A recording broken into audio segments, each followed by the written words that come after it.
thank you everyone for being here.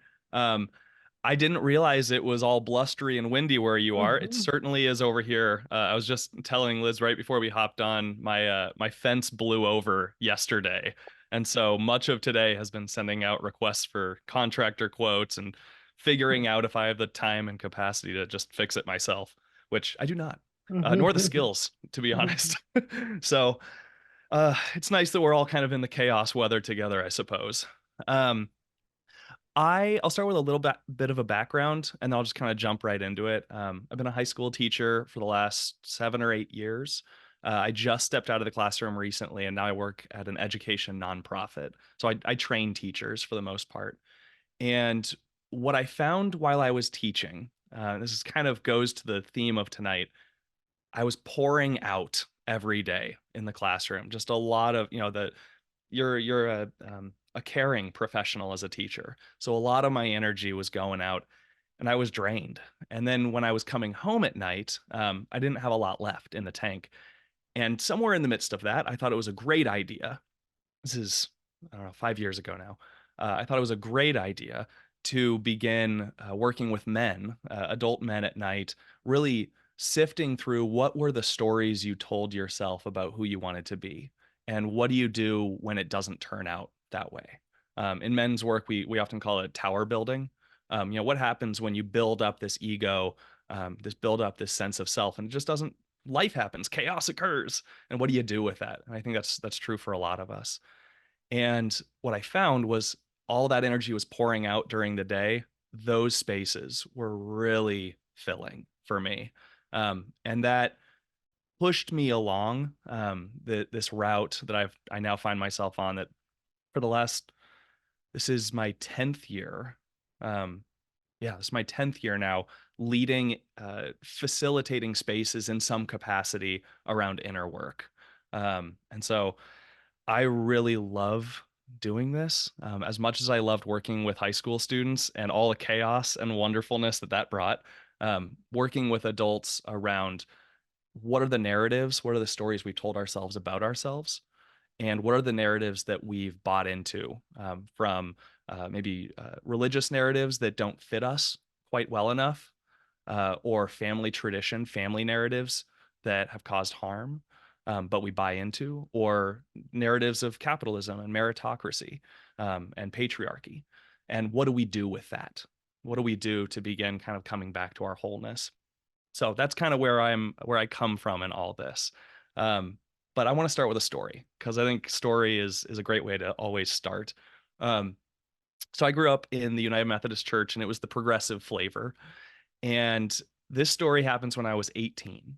I'm sitting in the front row of the church, and it was my family's last Sunday, and we were moving across town. So we knew that we were not going to see these folk again for a good long time at least.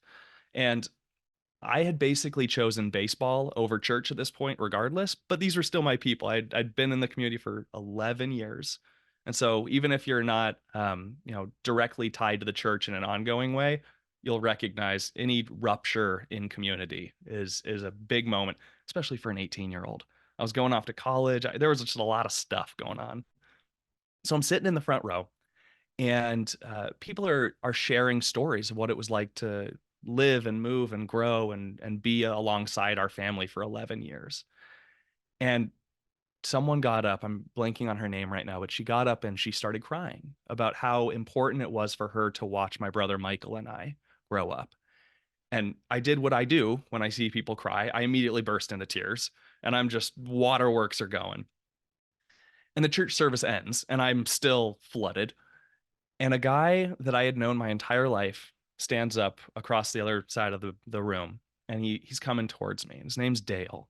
And what you got to know about Dale is he had been in the church for 60 years. He had been on every leadership team, every committee, every spiritual formation group, every book club, every time anything needed fixing, right? Like he was fully institutionalized within that community. And not just that community, every rendition of that community for the last 60 years. Um, so he's coming towards me, and he's a tall guy, 6'3", 6'4", big strides, and he gets to me, and I'm blustery, like the weather.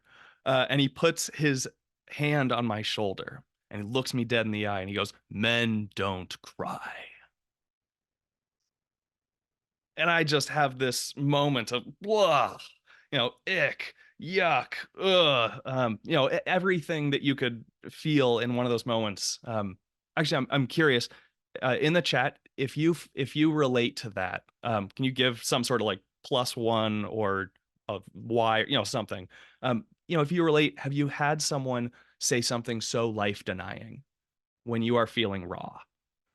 You're just in a raw space, and someone clearly not thinking it all the way through, or maybe they are, and that's just their way of being mean. I don't know, but they say something that's just so life denying, denying of your emotions, denying of what it means to be real. Um, and I just had that experience of just ugh, yuck, and I knew in my body. My body told me before anything else that this is wrong. Something's off. So I left that experience and I had this question kind of ruminating in me. And the question was, what does healthy inner work look like? Because this dude was in the church for 60 years. He had been in every spiritual formation group, right? Like everything. And this is the output. And so and there's some issues with that question, but that was the question that I was left with. What does healthy inner work look like? The kind of inner work that leads to healing, both internally and externally, when you walk into a community and you are moving within your group of folk, that kind of inner work that leads to healing versus the kind of inner work that, or non-inner work, the posture of harm, the posture of curmudgeonly energy, projecting all your stuff on others, which is really, projecting stuff, blowing it through their central nervous systems, right? Because then we got to deal with it. Um, so that's kind of a lifelong question that I've wrestled with. But it really simmered in me when I was in my 20s to late 20s, and I worked with it here and there. But for the most part, I was doing life. I was just kind of going along, and I ended up getting engaged, and I was so happy. It was wonderful, and we started planning the wedding, and I was so happy, and it was so wonderful, uh, and everything was great except for one thing, and it hit real hard. I wasn't there at all. I was on this experience I now call autopilot that I think a lot of us connect with in maybe different ways. But I was not there. I was reading from my script. I was doing the stuff that I told myself I was going to do. In fifth grade, I said I was going to become a teacher. So damn it, I was becoming a teacher. That's what I was doing. Um, and so I was going through all of this. Actually, at this point, I'd become a teacher, and I was climbing. I was climbing the school ladder. I was a union representative. I had signed on for a silly reason to be part of a school merger, and at the same time, I was part of a church revitalization. In the leadership, I was in the Seattle activist scene, working on a political campaign, and then also planning a wedding. Right, so like, there's just too much. I think I was, when I reflect on it, I was so busy that I could not possibly have been present to much of anything. So, and I assume I'm not going to assume, actually. I'll ask the same question in the chat. Can you put something? Does that resonate? Have you had a moment in your life where you feel like you've just been um, too busy to be present? Too busy to be present to your spouse, to your partner, to your friend groups, too busy to be present to your job, too busy to be present to yourself. One that this is a huge part of me, and we'll come back to it later, but too busy to be present to nature, right? The stuff around you. You go the same route every day to work, and you never notice what you're actually passing. So it all hit the fan. The engagement blew apart. And there was a night when it was really clear. My partner and I were having a heated debate, and neither of us were yellers. So like, this argument was very quiet and cordial, but all the anger that was bubbling me finally bubbled over, and I got up and I was like, I gotta go, and I jumped out of the house and I got on my bicycle and I tore up Proctor Avenue here in Tacoma, Washington. And I'm not a bicyclist, so it was not pretty, but I was going, and I was going as fast as I could. And I made it into this neighborhood that I had never been in before. It was totally pitch black out. And my body finally said, all right, you got to stop. You can't go any further. So I came to this stopping point and I looked around and I was like, I have no idea where I am. There's no street signs, there's no lights, pitch black. But I felt this overwhelming experience of presence. Yeah, in the midst of the muck. Yeah, all the stuff's hitting the fan. Yeah, nothing is known. And yet, here I am right now. Just this total feeling of this is it. This is where I'm at. Okay. I think another word for that, acceptance, right? Something in my body brought me there into acceptance. And that's when that old question popped back up for me. What does healthy inner work look like? Because I need it. And I think more tangibly alongside it, and what does it look like? What do I need to do? What's my part to play in uh, to stop drifting, to stop just kind of going along to get along? Um, Mark in the chat, skimming over the surface of the depths of life, right? That's an old James Finley quote, one of my most beautiful favorite quotes. We often find ourselves, if we're not, what does he say? If we're not careful, we'll find ourselves skimming over the surfaces of the depths of our own lives. Right? Perfect. That's the experience. And so, what is the practice that brings me out from that experience? So tonight, that's the question I want to invite us to work with. Really, how do we embody a posture? How do we embody a practice, or maybe a set of practices? What's our part to play in beginning to not skim over the surface of the depths of our own lives, but go into the depths, even if it's just a little pinky toe at first. But what does it mean to begin to look down? And I wasn't planning on sharing this, but when I think about that quote from Jim, I think about this. Many of us, I picture a rowboat. Many of us, I think, look down into the depths, the surface of the depths of our own lives. We look down, and I think a lot of us are scared of what we might find. Um, and that's if we even get off autopilot enough to notice that we're skimming, right? But if that first step is there, I think oftentimes it's scary to look down and think about the stories you've been handed and think about many of us have trauma histories, perhaps, right? And think about if I go down there, that's there. And that's terrifying. And then I think there's another layer to it, which is, and some of us look down and the fear is that there's nothing there anyway. Nihilism light, or just apathy, or just, I don't know. What if there's nothing there? What if this is just it? What if this is me? And that's just what it is. So tonight, what's our part to play? What's our part to play? What are our practices that will help us go deeper?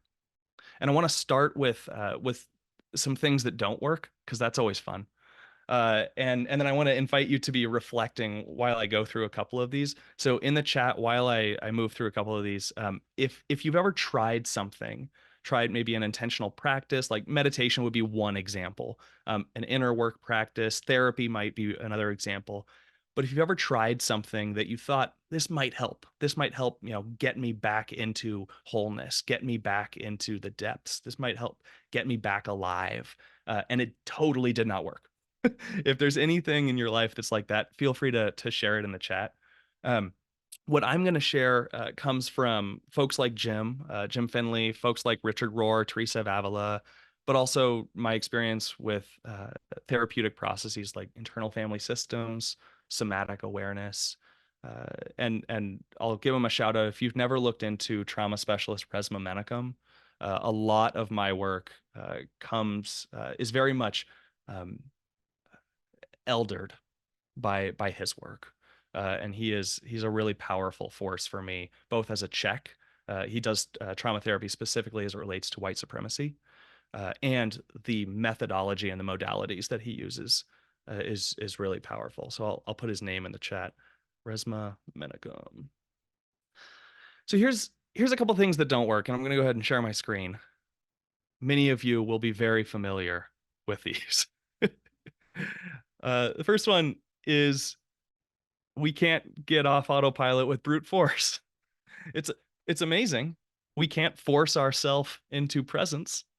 Um, but I think this is important to say, because a lot of us, here's an example. We start meditating And then we get pissed at ourselves because it's not working fast enough or because we can't keep our focus, right? And so we brute force it. I was at I'm not going to mention her name. She's a pretty high up teacher in the centering prayer world. And I was there was about 50 of us in a room, and she's teaching centering prayer. And one of the students stands up and says, I have ADHD. Centering prayer is brutal. Sitting for 20 minutes twice a day, I can't do it. My body doesn't allow me to do it. And she paused. And then she says, just keep doing it. You'll settle. You'll settle into it. And alarm bells went off in my head, because what that is it's a brute force technique. It's saying, ignore the ugh and the yuck, those feelings that I had with Dale, right? Ignore what your body is telling you and just keep pushing. It'll settle. Don't worry. And so I think it's important to name that. We have to shift our relationship with the posture we're carrying, not brute force, not forcing anything. We're listening. We're listening for what fits us. And the body is core to that. If something is ich or yuck in your body, spend some time reflecting on why. It's really, really powerful, because otherwise it's self-flagellation, right? You're sitting there and you're just, I will do this for so long in this specific position in this one way until I am enlightened. There's going to be another way, because that way just doesn't work. Here's the second one, and this is one of my favorites. Jim actually has a wonderful, he talks about, yeah, we might have a personal practice, but we also have a constellation of practices. And so the second one doesn't work when we talk about practices to help get us off of autopilot, off of this feeling of drifting, is committing forever to one practice.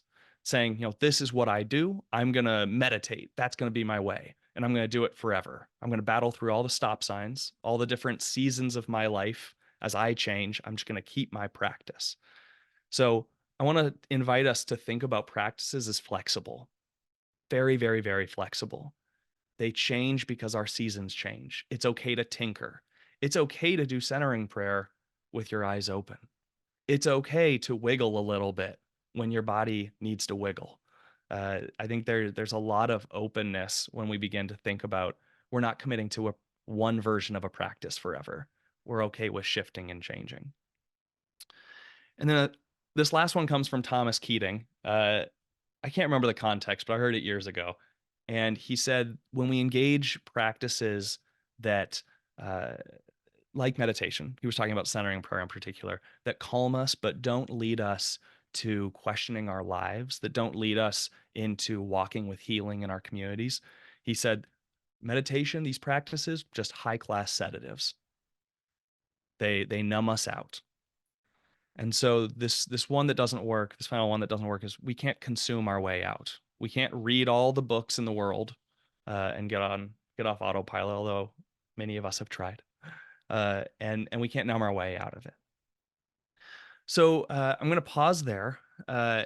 If there's any, I'm going to stop my screen share. If there's anything that is coming up for folks, feel free to put it in the chat. And I just want to pause a little bit there. Mark mentioned, yeah, practicing fundamentalism. And I think I'll riff on that for a moment as it relates to this from my take. One of the promises of fundamentalism, as we all know it, is certainty. There will be one way of doing this, and that way will work. At some point, many of us hit life hits us. I was mentioning to Liz before we got on, that my fence coming down yesterday, chaos occurs. Something I used to say to all my high school students. I was really a pleasant teacher.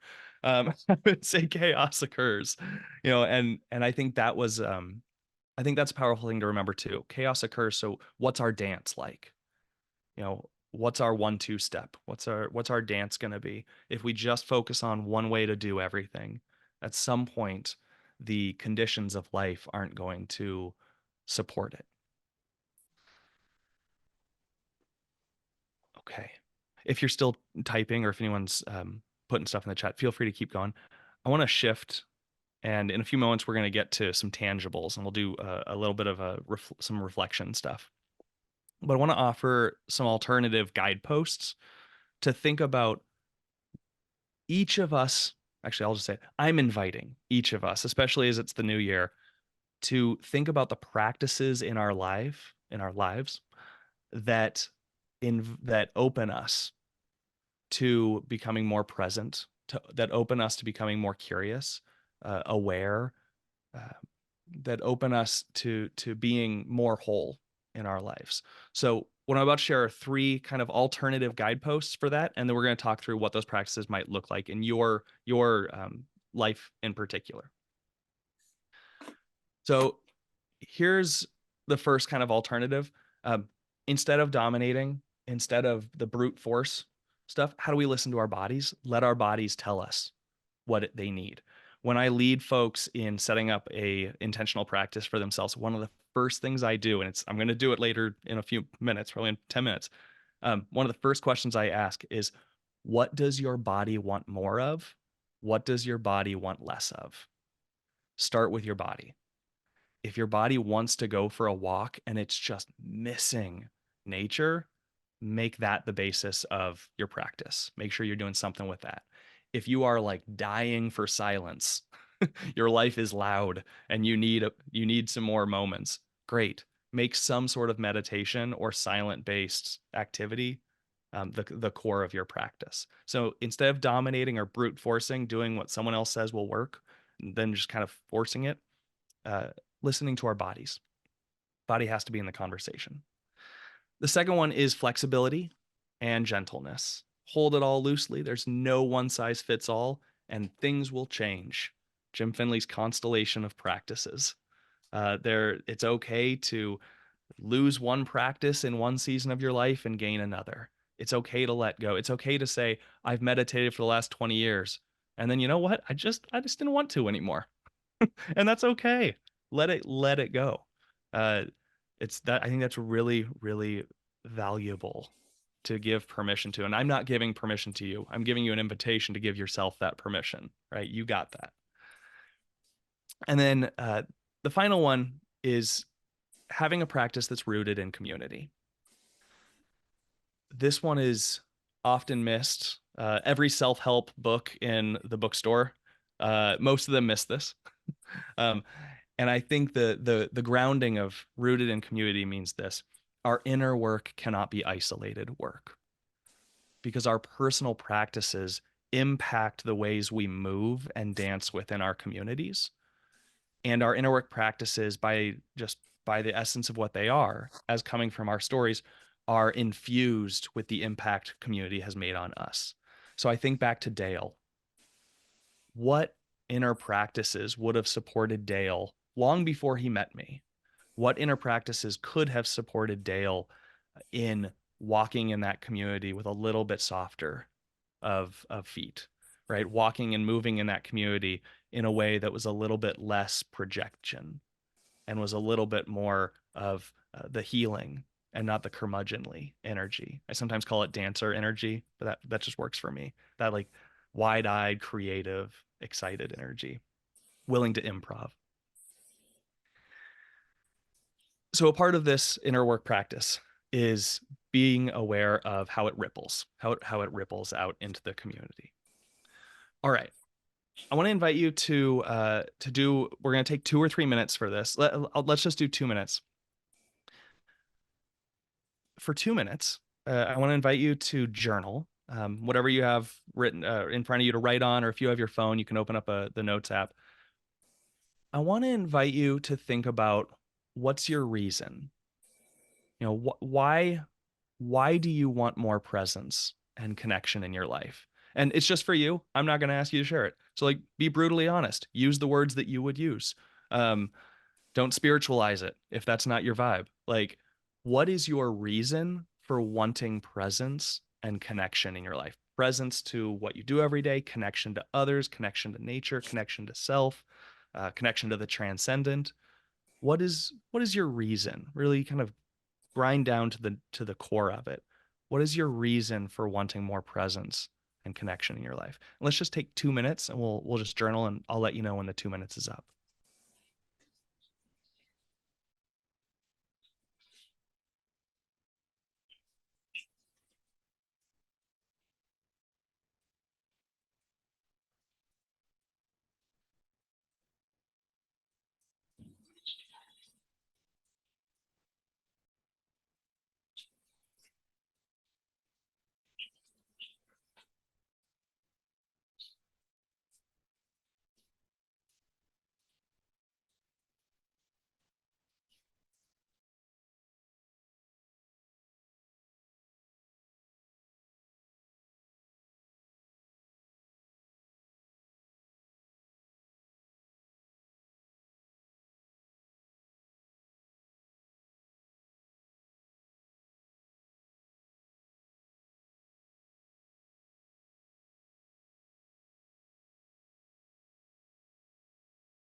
take about 10 more seconds.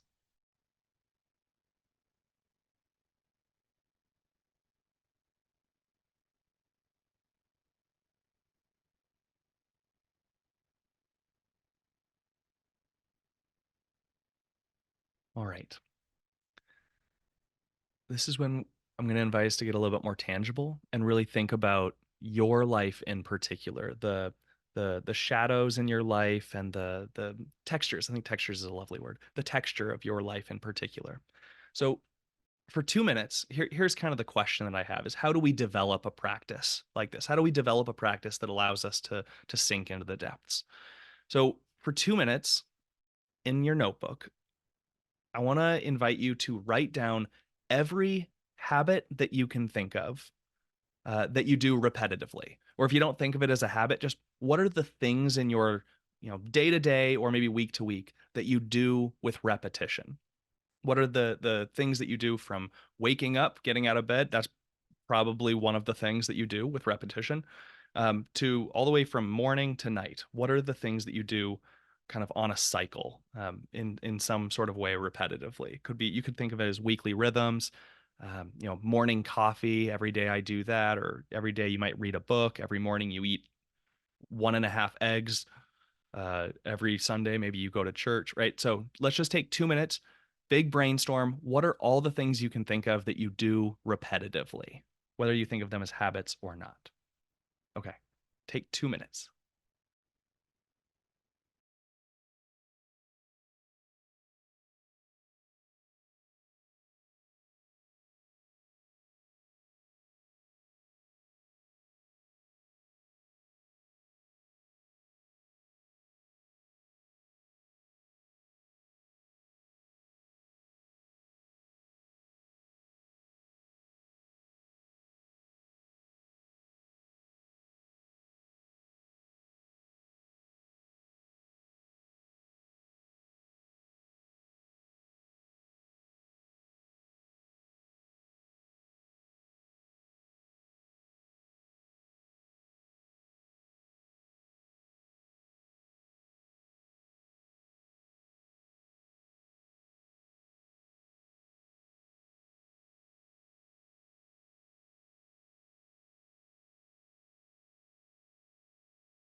All right, we'll take about 20 more seconds. And if you've kind of hit a natural spot, if everyone could put one of those things, just one, in the chat, that would be great. We'll go for about 20 more seconds.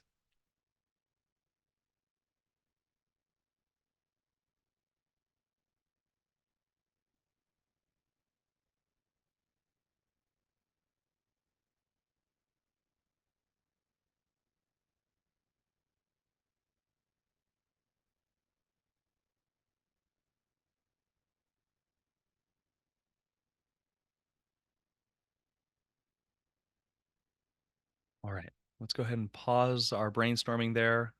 If you haven't yet, go ahead and put just one of your things in the chat. The sillier, the better, or the more real, the better, or whatever you want to put in. One of the things I talk about often with folks is, we can do inner work in a way that's not dreadful. A lot of people, how often do you dread thinking about the hard stuff because it's brutal. It's just hard. I think it's really wonderful to think instead that we can be silly because life is ridiculous. So I like to be lighthearted. Also, former high school teacher. I don't really have a choice. Okay, there's some great stuff. Shout out to Lynn and the cats that rule the house. Yeah, lots of coffee, Wordle, lots of animal stuff. Yep. Turn off wake alarms at least twice. My partner and I were usually going 4 or 5 times in the morning, turning off hitting snooze. And so one of our New Year's things is we just got one of the light alarm clocks. And so far, it's been working wonders. Haven't snoozed a single time. I'm sure that'll break down within the next week. Okay, this is good stuff. So I want to share a framework that I think is really powerful. It has really stuck with me, and I hope it will support you. There's a person named Casper ter who wrote a book called The Power of Ritual, and I'll put his name in the chat too. Casper ter So he wrote this book, The Power of Ritual, and in it, it's all about um, how do we walk through our lives with practices of depth, and what are these practices? And so he talks about what makes a practice a practice. And here's what he says. He says a practice has three things. A practice has intention, attention, and repetition. So intention is what are we inviting into the moment? Yeah, you can set an intention, but also just like what are you inviting in? What part of yourself, what part of your story are you inviting into that space when you sit down to meditate or when you're going and walking the dog? What part of your story are you intentionally inviting in? What part of your dog's story are you inviting in? Is there intention there, or is it just kind of mundane? You got to do it, and that's how you treat it. Attention, what are you paying attention to? What are you giving your presence to? And then repetition, what are you doing to make the space in your life to do this over and over and over again? So think about what you've just written down, and while I'm talking, maybe you can go through everything you just wrote down. If there's any of them that jump out at you as having all three of those components, put a little star next to them or a circle. Because here's what I found in my workshops is that uh, most of us have things that we do with one or two of these. It's very rare to have all three for a long period of time. And so here's an example. For me, coffee in the morning. I got to get coffee every single morning, right? Repetition. A lot of us are like that. But and there's attention ish, right? Like I'm there. I'm paying attention to what I'm doing, kind of. But there's no intention. There's no what am I inviting up into this moment. I'm half awake, crashing myself into the kitchen, grounds spilling all over around the coffee maker. Got to get it done. Or I think meditation, in my experience, has been like this. I have a great intention. I am fully into it. My attention is there. I'm present to the practice. But if it doesn't work, right after two or three times, I stop. And so the repetitive nature that may have given it a chance to work within me is let go of. Or I'll give another example. My One thing that's really beneficial about me living in Tacoma and all of you living so far away is that there's no risk of us like working together, at least in my little part of the world. So my weekly staff meeting with my job is every week I set an intention, and the intention is I'm going to give the benefit of the doubt. I'm going to be the best me I can be. And then it starts and it is mind-numbingly boring. My attention goes out the window, and that happens again and again and again, repetition every week. So I think a lot of us have practices, stuff. We have habits. We got stuff going on in our lives that has one or two of these components. Oftentimes it's not all three. So if you do, make sure to name that for yourself. I think is a really powerful practice.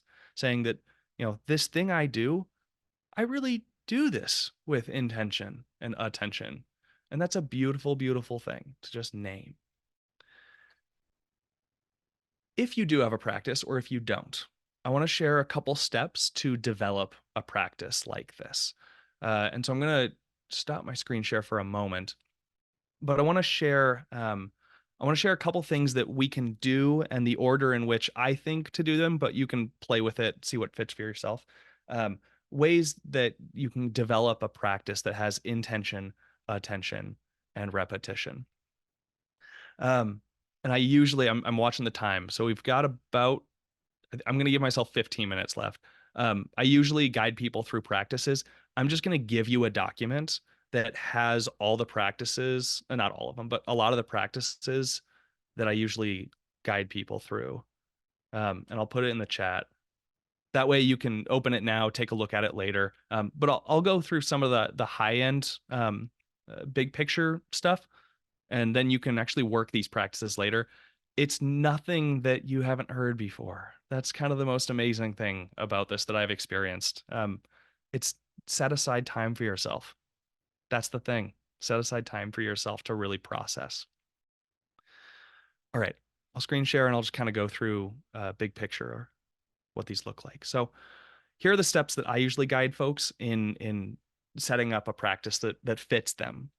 The first one is to really take a moment, listen and discern. And when I say listen, listen to your life. Listen to the textures and the sounds of your life. Listen to your body, right? So practices that I often do is I give people, one of those big sheets of paper with all the core values on them. And it's a little bit of a hokey exercise, but just identifying what are your core values. If you have a core value of accountability, having a practice that involves someone else might be really important. If you have a really high value of silence, alone time, right? Boom. Make sure your practice has something that's connected to that, because that will help it fit. The second one is name what your body wants more or less of. I mentioned that earlier. Just identifying if your body wants to walk. If you just think about it and you're like, my body wants to walk, make that the core of your practice. If you're dying for silence, make that the core of the practice. And the third one, and you know what? This is worth it. This is worth it. Let's do this practice. This third one. We'll do it like a short version of it. If you have a piece of paper, this is what it looks like. Just take your piece of paper and make 4 quadrants. In the top left, I don't know how this is showing, but we'll see. In the top left quadrant, make it just write self. So this is yourself. In the top right quadrant, write others, or neighbors, community. Bottom left, nature. And bottom right, the transcendent. Or if you use God language, great, you can write God, whatever language works for you.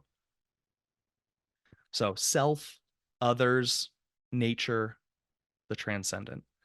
And what I invite people to do is list the things you do that help you connect in each of those quadrants. So let's just take 1 minute. This will be very not complete, but let's take 1 minute. So 15 seconds in each of these, maybe one thing each if you can. What are the things that help you connect with yourself? What are the things that help you connect with others? What are the things that help you connect with nature, connect with the transcendent? And just kind of jot it down for yourself.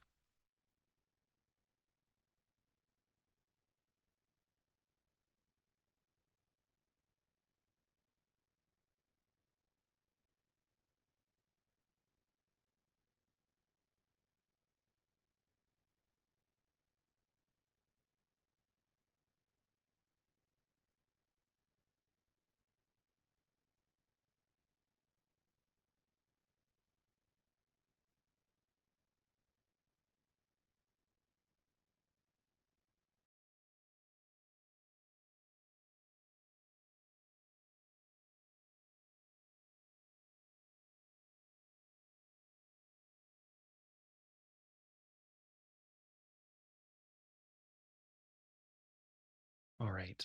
Normally, I would give people about 10 minutes to do this exercise. So this is just something you can continue later if you want to. I think it's really helpful. It's just really helpful to think about what are the things that I'm already doing that help me connect?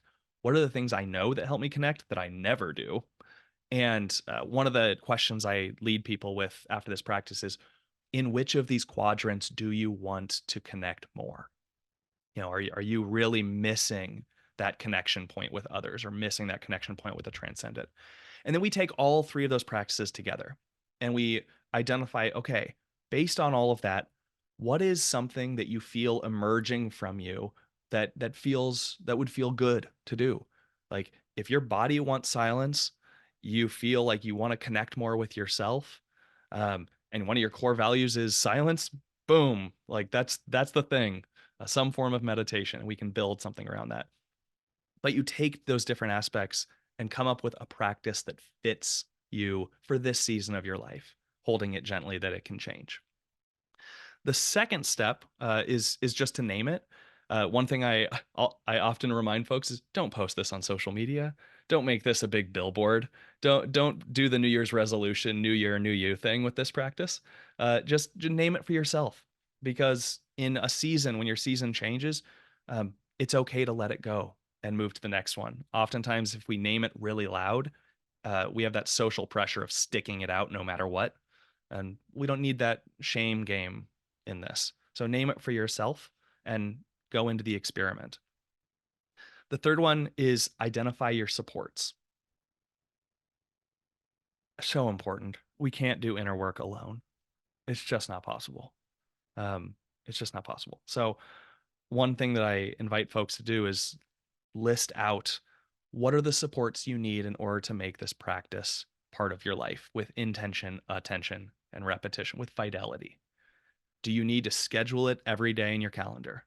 Great. Here's 20 minutes. Go and do that. Do you need, oh, I don't have them around me anymore. I was playing with them with my kids. I usually have like beads and bead making kit that I'll often bring to workshops, because there's always a couple people that say, you know what I need? I need something to fiddle with. I need something small in my pocket that will remind me.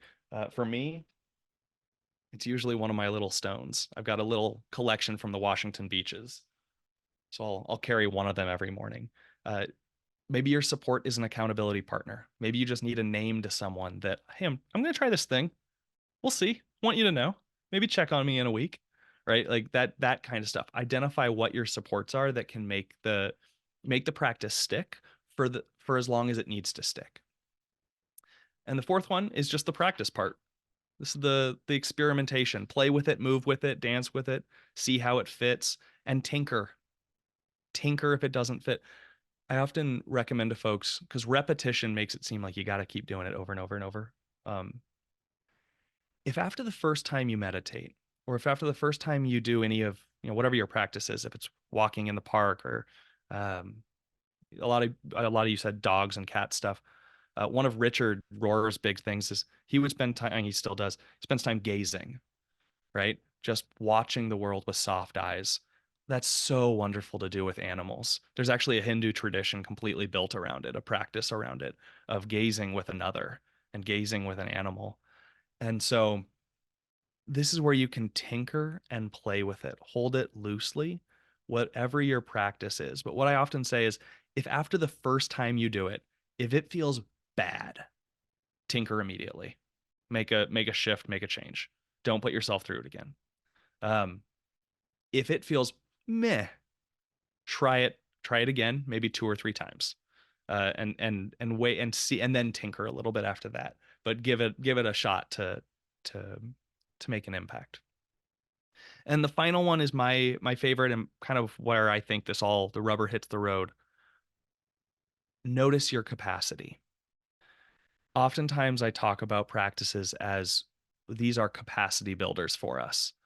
Every time I go to men's council, that is a building of capacity in me to listen to other people without needing to respond or fix or save them, right? Every time I sit in meditation, that's a capacity builder for how do I watch my life come and then let go. Every time I go and walk my dog, it is a capacity builder. And can I move at a different pace? Can I move without headphones in? Can I listen? Can I pay attention? Can I not step in dog poop? Right? All capacity builders. So, what I recommend for noticing your capacity is once every quarter, do a check in. What energy is this practice opening in you? How is this practice supporting you in your community? Has it made an impact in the way you see and walk with others? How does it feel in your body? Does it feel good? Does it feel bad? Is there yuck? Is there ick? Is there boredom? Because that's a real thing too. And then how does it feel in general? Does it still feel connective? Does it still feel uh, present? Right. And that, by coming back to that every couple months or every quarter, that will tell you when it's time to move to a different practice. That'll tell you if this practice is still resonant. I think about St. John of the Cross and the dark night of the soul, and so many people who are practitioners who talk about you're going to go through dry spells with your practice and just keep going, just push through. That's one school of thought. My school of thought is view your practice as a dance that you get to dance with. And so at some point, if it no longer feels alivening for you, you get to reflect and discern and tinker and find the thing that does. So I hope this is helpful. I hope this gives some new thoughts or some insights. Uh, I totally invite you on that document I put in the chat. I really invite you to take some time with it and work through and just find a practice that vibes well with your life, that works for you, that fits for you. I don't know if it'll work, but that fits for you and fits for your story. Um, yeah, and I'll pause there. I'm super thankful to be here. I think we've I got some think time. we do have a couple of minutes for some questions, and friends, if you have some things that you're thinking, you can unmute yourself and ask. But one of the things that I'm wondering, a few of us are wondering, is if you could speak a little to kind of the trials and errors that you went through. Like, what were some things that maybe you did that like really specifically said to you, okay, this isn't working, or Yeah. So meditation, so centering prayer was my initial big practice. And part of that was just my teachers were all centering prayer folks, contemplative prayer folks. And I founded a community at one point all around contemplative prayer. And so I did that for about 3, 4 years. And the first thing that told me that something was wrong is the experience of dread. oh, Every day okay. before my sit, I would have this feeling of, I don't want to go. I don't want I just don't want to. And I kept going because it was my practice. It's what the teachers had said would work. And so I think that's one thing is listen to the dread. The second one that I think paired nicely with the dread, like a fine wine, was I would Mhm. wiggle so much. I just could never settle in. And so the meditations would get lighter and lighter and Mm, lighter, right? They wouldn't feel like they were really sinking me because my body was constantly like, right? I'm antsy. I don't want to go. And so my body was also saying, I don't want to go. So I think that's part of it is listening for um, what are the things your body does, and then what are the narratives. A lot of times we can skip past the narratives and then we get pissed off at ourselves because our bodies are rebelling when really mhm, it's our body is spitting wisdom for us to listen to, mm, and we haven't quite given ourselves the space or the capacity yet to know the language in which our body is speaking. mm. So it was something that at some point had really worked for you for a Oh number of yeah. years, it sounds like. Yeah. Okay. Yeah, and I'll That's I'll share another part of yeah. this that was a huge opening moment for me. I have a good friend, James Pearson, who's a poet in the local area, just beautiful poetry. And we went walking at Point Defiance Park, just kind of a beautiful green space here. And we're walking, and all of a sudden he just takes a hard left and basically disappears over the cliff. Mm, And and I was completely confused. And I look over and he goes, come on. And he's going off trail because it's allowed in that park, but I had never done it. Who goes off trail? Doesn't connect with my do the right thing. And so he just took off, and it was the most fun experience. And then we got down to the beach. We basically were climbing down the cliffside using different root systems. We get down to the bottom and there's a beach, and he immediately jumps on a log and just walks along the beach log like kids do. And I mhm, felt so constricted. Like mhm, you're not supposed to do that. You're 40. So mhm, so that was a wake up call. And the next time I went to the beach, I walked on a log. I was alone. I looked around.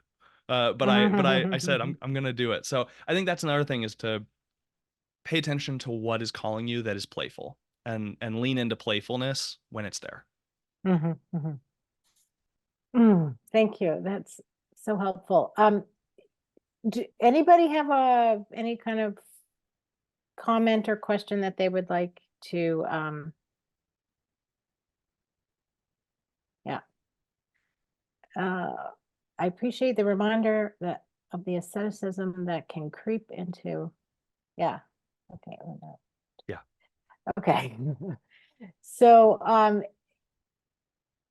Anybody else just have any questions? We don't need to stay on it. It's given us a lot to think about. I really wanted to make sure that folks knew, because one or two of you emailed me and said that you wanted to be here, couldn't be here, but discovered, and that's why I put your email in there, your website, that Andrew does a lot of what he does on Zoom, and his website was available. It's also on our webpage, and it's andrewglang.com, because he leads. I mean, you might speak a little bit about the 30-day cohort that you have coming up. Yeah, I can share a little bit. A couple of folks actually signed up for it, so that's nice. Oh, Yeah. wonderful. Yeah, and this is ultimately less about whether or not it's a fit for you in terms of the cohort. It has everything to do with what we've been talking about tonight, though, is giving ourselves time and permission to engage in a practice and figure out if it fits for us. Yeah. And doing it alongside others. So the cohort is 30 days of folks find a practice that fits them and say, you know what, we're going to do this for 30 days. And it might change during those 30 days. That's fine. But we're going to commit to, I often say it's a fidelity to practice, not a specific practice. We're going to practice in some capacity for 30 days. And then the real beauty of it is everyone in the cohort gets on a Slack channel. So it's an app on your phone. And the work during the day is one time at some point in your day to check in. What is one thing you noticed today? It could be something coming up inside you, or it could just be something you saw for the first time. But it's part of that paying attention, the capacity building, paying attention to what's opening in your life. And It then might be, they're yeah, doing that in community. I really yeah, appreciated that you said yep. that. We do a lot in community, in our community, in community. And it was a great reminder of how important and powerful that can be. The other thing I have really enjoyed is your Wednesday emails that go out, because I always get ideas. So you can sign up. I'm not trying to sell it. It doesn't cost anything, but it has been very helpful, because there's often, Wednesday is my favorite day anyway. Of things to try, little thoughts that kind of, wise words that can kind of set you into a nice pattern. So without further ado, last chance, if anybody has any questions or comments, we're getting a lot of gratitude. So I would just say, friends, we're so glad to be back with you again for this new year of wellness. And we thank Andrew so much for being with us, getting us started, perhaps getting off autopilot. And it's always our wish that as you go from this space out into your week, that you be well and that you practice wellness. Grace and peace, everyone. Hope to see you soon.